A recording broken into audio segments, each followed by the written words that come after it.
East of the Rockies, you're on the air. Hello. Hello there, Art. How are you? I'm okay. This is Tony in Oklahoma City. Yes, sir. I got a couple of pretty weird ones. Well, give me your best shot. Oh, they're both pretty good. I don't know which one. I'll give you... It was probably about 1965, and my brother and I both were real Beatle freaks, and I had this portable record player, stereo. Right.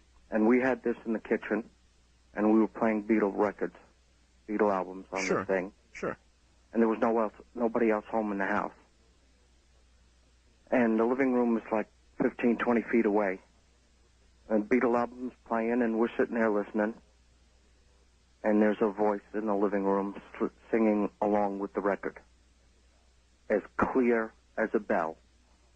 Another voice. Uh-huh. Not one of the Beatles. No. You're sure it's not one of the Beatles? Absolutely not.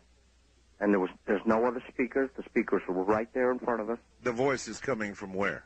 The living room, about 20 feet away. Huh. We both walked into the living room. Nobody else was supposed to be home? No. You walked into the living room. And there was the voice as clear as a bell. Nobody? Nobody. Just a voice? Just a voice. Nothing else there. Oh, man. Then another time, at a friend's house. I was probably about 14. Well, wait a minute. Did the voice just stop when the music stopped? How did it stop? I don't really remember how it stopped. You must have been in shock. Well, no, not really, because there was weird things happening all the time. Footsteps, bumping into something that wasn't there, lights going on and off by themselves. Anyway, you were going to say another time. I was about 14, and we were at a friend's house, and he was into car models, and I was. And we were sitting on the floor rolling a car back and forth to each other. And I was sitting on the floor, and my back was against a couch. And he rolled the car to me, and I missed it. It went under the couch. I lifted the, like a little skirt thing on the bottom of the couch. Sure. Lifted it up, looked under there, saw where the car was, stuck my hand under to reach for the car. Right in front of the car, where the car was a foot. A foot? A foot. Under the couch? Under the couch. A human foot. Not a boot, not a shoe. A naked foot. A naked. I felt the instep and up to the ankle.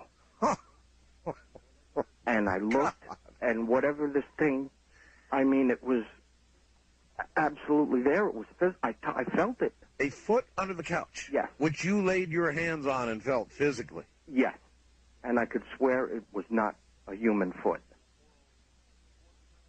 Well, what kind of foot was it? I don't know. It felt cold and kind of like leathery or something. Oh, my God. Well. And I jumped and ran out of the house. Oh, at least. All right, sir. One other thing. Oh? There was a... Like that's not enough. There was a friend of ours who lived across the street, and he had like 8 or 9 kids. This is similar to that lady who said that her father was dropping her off and she knew she would never see him again. Yes.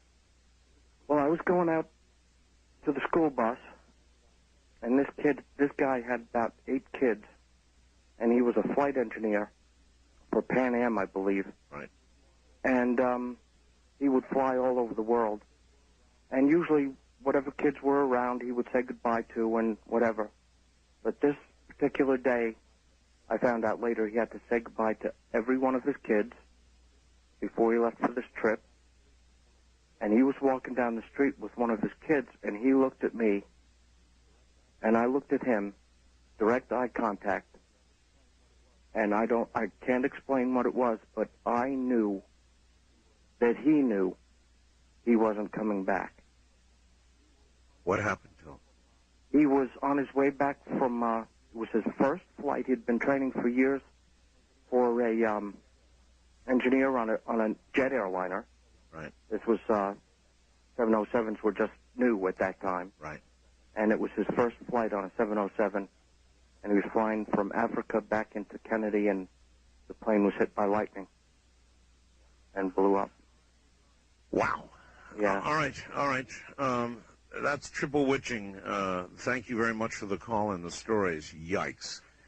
Oh, my God. If you a little car ran under a couch, like that story he told, and you would do just as he did, and you'd lift up the little thing to look under the couch and see a foot. Notice I didn't say human foot. And then have the cojones to reach under there and grab this cold, what did he say? Scaly sucker? Got him scaly? Cold. And touch it and feel it. Under the couch? A foot?